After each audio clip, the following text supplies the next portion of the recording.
Ça peut être un bon moyen de remettre des poissons là où il n'y en a plus ou là où il y en a peu.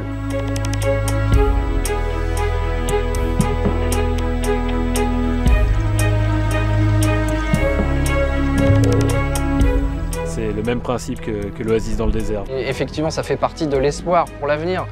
Tout en respectant l'écosystème. La Réunion est une île volcanique de l'océan Indien. Sur sa côte ouest, la réputation de l'île la doit à ses récifs coralliens, véritables oasis de vie. Mais le corail n'occupe que 12% du littoral. Autour, ce sont de grandes étendues de sable noir où la vie se fait rare. Alors au départ, c'est une idée qui nous a été soufflée par quelqu'un d'EDF Île de la Réunion, monsieur Astruc. À l'époque, il était venu nous voir en nous disant écoutez, on a des poteaux EDF à détruire, ce serait dommage de ne pas les valoriser. L'idée nous a plu, on s'est dit tiens, c'est pas bête, c'est une bonne manière de recycler ce matériel-là. Et puis c'est durable, c'est un beau geste pour la planète, donc ça nous a tout de suite intéressés, on a dit banco. Donc nous, on s'est dit, à partir de cette matière première-là, comment fabriquer des habitats pour les poissons? Et on a fait une espèce de Lego en taille géante, quoi, et des structures qui font jusqu'à 400-500 kg, 4-5 mètres cubes de volume. Une vingtaine de poteaux en béton d'EDF destinés à la destruction ont été recyclés, découpés, judicieusement assemblés et immergés de manière à créer des récifs artificiels. Le principe consistait à recréer de la vie sur les zones littorales très pauvres en poissons. C'est juste quelque chose qui est complètement compatible avec l'environnement, qui ne viendra pas le polluer, l'abîmer, le détériorer. C'est quelque chose de neutre. Et c'est ça qui est très intéressant dans la démarche.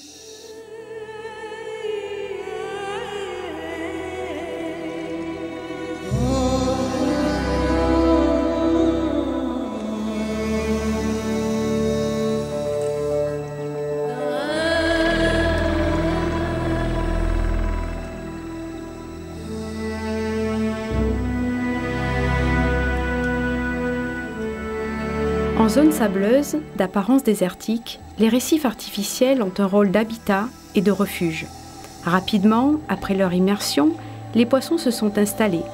Ces structures artificielles sont devenues des lieux de ponte ou de nurserie, et ainsi, la moindre anfractuosité s'est vue colonisée. Aujourd'hui, ce lieu compte parmi les zones les plus peuplées de l'île.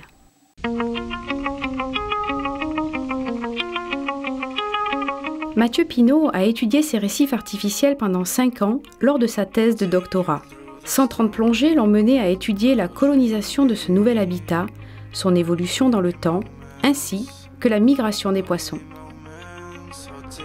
Alors probablement, ils arrivent sur les récifs quand ils sont tout petits, ça on peut le dire puisqu'on l'a observé pendant les 5 ans de suivi. Ils arrivent quand ils font entre 3 et 6 cm. Et après, ils grossissent dessus jusqu'à ce qu'ils fassent entre 17 et 18 cm. Et visiblement, ils quittent le récif artificiel à ce moment-là pour rejoindre les habitats naturels qui sont plus profonds, probablement vers 40-50 mètres.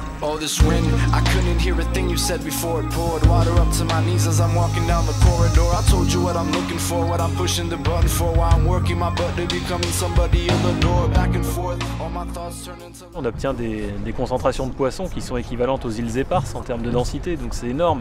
Pour la Réunion, qui habituellement a des densités qui sont de l'ordre de 10 fois moindres, on obtient vraiment des résultats qui sont exceptionnels pour la Réunion. On travaille à court terme pour les pêcheurs déjà en place, mais on travaille pour les générations futures.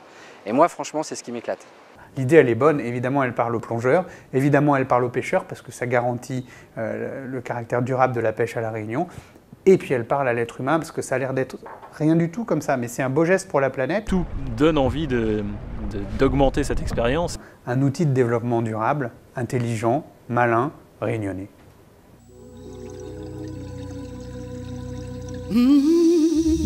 Let in the sunshine, say goodbye to your dark days, and let the light shine through. Oh,